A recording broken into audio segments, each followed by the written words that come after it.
जो भगवत संबंध से जोड़ने का प्रयास करेंगे। और सही बात यह है कि संत और सरिता इन लोगों को एक जगह टिकना नहीं चाहिए। बहते रहे तभी अच्छा है, चलते रहे, ये चलते रहे। एक जगह रह जाएंगे तो प्रदूषित हो जाएंगे, ऐसे चलते रहे। निवेदन आपसे करूं, दक्ष को बड़ी ग्लानि हुई है कि मैंने नारद जी को साथ लिया। नारद जी ने पलट करके हमसे कुछ शिकायत भी नहीं किया। क्या संत प्रवृत्ति है, क्या दिव्य प्रवृत्ति है, प्रसन्न हो जाता। बाद में 60 कन्याओं को उत्पन्न किया है दक्ष ने, जिसमें 10 धर्म के साथ ब्याह दी गई, 13 कश्यप के साथ, 26 चंद्रमा के साथ, 2 कन्या भूतों को दी गई, अंगिरा को दी गई, कृशाश्व को दी गई, 4 कन्याएं पुनः कश्यप ऋषि को दे दी गई। और इन्हीं के वंश से सारी पृथ्वी आपूरित हो गई। कश्यप ऋषि की कई पत्नियां हैं, उनमें से अदिति से देवता हुए और दिति से दैत्य हुए। अदिति पुत्र त्वष्टा से विश्वरूप की उत्पत्ति हुई है। सुखदेव भगवान कहते हैं, परीक्षित जानते हुए एक बार विश्वरूप इतना ब्रह्मज्ञानी था कि एक बार देवताओं के गुरु होने का भी गौरव विश्वरूप को प्राप्त हुआ। कहा महाराज, देवताओं के गुरु जी तो देवगुरु बृहस्पति हैं, विश्वरूप का गुरु बने।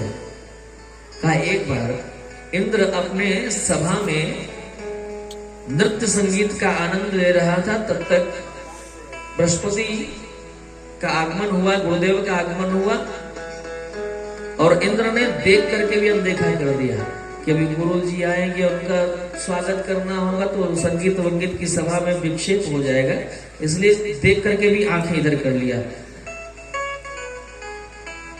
देवगुरु बृहस्पति ने जान लिया, वाचेला हमें देख करके मुंह फेर रहा है, जा श्रीहीन हो जाए, जब ढूंढता रहेगा मिलूंगा नहीं। अब देवगुरु बृहस्पति वहां से अदृश्य हो गए, ढूंढ रहे हैं देवराज इंद्र, मिले नहीं। लोग गए ब्रह्मा जी के पास, क्या करें? कहा जब तक नहीं मिल रहे तब तक विश्वरूप को अपना गुरु बना लो। त्वष्टा ऋषि के पुत्र विश्वरूप गुरु के रूप में उनका वर्णन किया गया है। त्वष्टा ऋषि का विवाह दैत्य कुल की बेटी रचना से हुआ। राक्षस लोग इनके मामा जी लोग थे, तो जब यज्ञ किया करते थे ना, तो आहुतियां देते समय अपने मामा के यहाँ भी कुछ आहुतियां भेज दिया करते थे मंत्रों से। निवेदन आपसे करूं, नारायण कवच का उपदेश किया है विश्वरूप ने इंद्र को।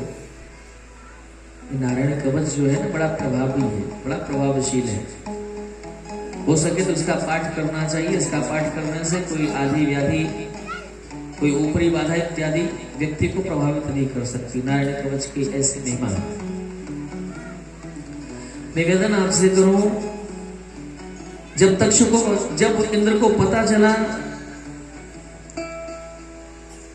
कि विश्वरूप जो है अपने मामा के कुल में भी यज्ञों में आहुति दिया करते हैं, तो विश्वरूप के सिर को काट दिया है इंद्र ने। और जब काटा है तो त्वष्टा ऋषि को बड़ा क्रोध आया, वध कर दिया, ब्रह्म हत्या लगी।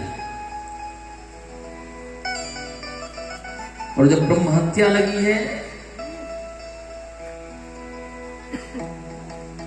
तो त्वष्टा ऋषि को बड़ा क्रोध आया कि मेरे बेटे को एक समय इसने अपना गुरु बना लिया, और जब स्वार्थ सिद्ध हो गया तो इसने मेरे बेटे का शिर छेदन कर दिया। तो एक यज्ञ किया है, उस यज्ञ से वृत्तासुर उत्पन्न होता है। वृत्तासुर ने इंद्र का वध करने के लिए युद्ध में ललकारा है। वृत्तासुर को देख करके सभी लोग अपने अपने स्वर्ग से के सिंहासन को खाली करके भाग जाते हैं। वृत्रासुर को आशीर्वाद था कि महाराज दधीची की अस्थियों से ही जब कोई शस्त्र बनेगा तो उससे इसका वध होगा। तो सभी लोग, सभी देवता गए हैं।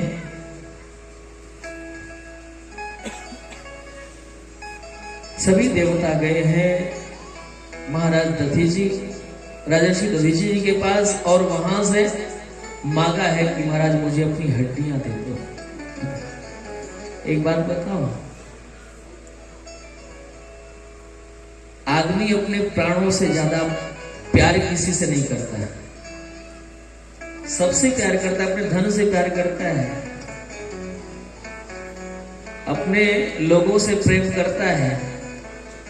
लेकिन सबसे ज्यादा प्रेम अगर प्राणों पर संकट आया तो सब एक तरफ, प्राण सुरक्षित रखना जरूरी है। देह प्राण ते प्रिय कछु नहीं, शरीर और प्राण से प्रिय कुछ भी नहीं लगता।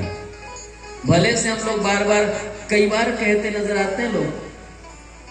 आपने भी सुना होगा, कई लोग बड़े गजब के लोग होते हैं, गजब के लोग होते हैं।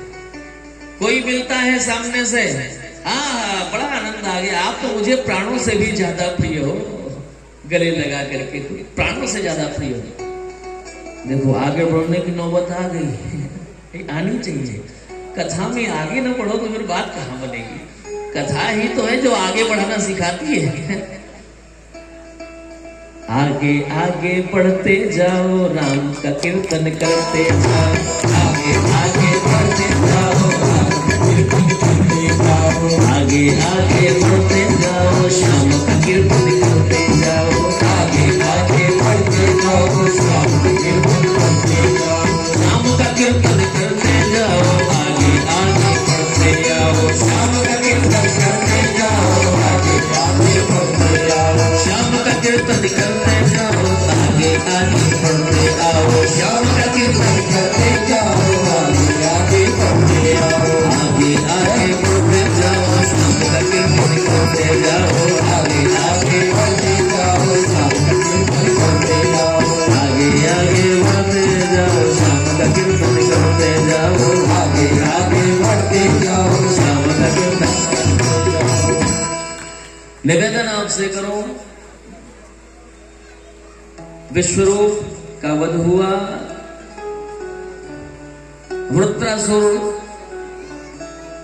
का वध करने के लिए दधीची महाराज से हड्डियों की याचना करने सभी देवता लोग जा रहे हैं। अब हड्डियां तो तब मिलेंगी जब प्राणांत हो जाए, जब शरीर छूट जाए, तब हड्डियां मिलेंगी।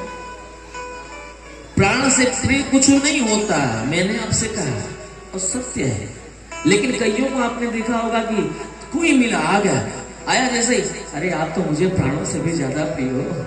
अच्छा गजब की बात यह है कि उसके जाति दूसरा कोई मिला तो दूसरे को भी गले लगा कर, तुम मुझे प्राणों से ज्यादा प्यारे लगते हो। सब प्राणों से ज्यादा प्यारे लगते हैं। अच्छा बड़ा बढ़िया है कि प्राण बेचारे सुन करके भी सह जाते हैं। और मान लो प्राणों को बुरा लग गया, प्राणों ने कहा कि भैया ठीक है, अब हमसे बढ़िया हमसे प्रिय लोग मिल गए तो इन्हीं से मिलो, हम चले। सारा डायलॉग सब खत्म ना, भैया तुम कहां जा रहे। सत्यता यह है कि प्राणों से प्रिय कुछ भी नहीं होता है। लेकिन संत जानते हैं ये शरीर तो जाएगा, शरीर तो जाएगा, आज नहीं कल।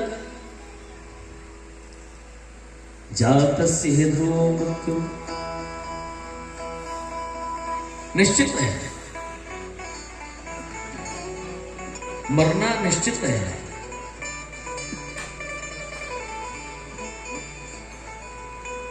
मृत्युर्जन्मवतां वीरदेहेन सह जायते,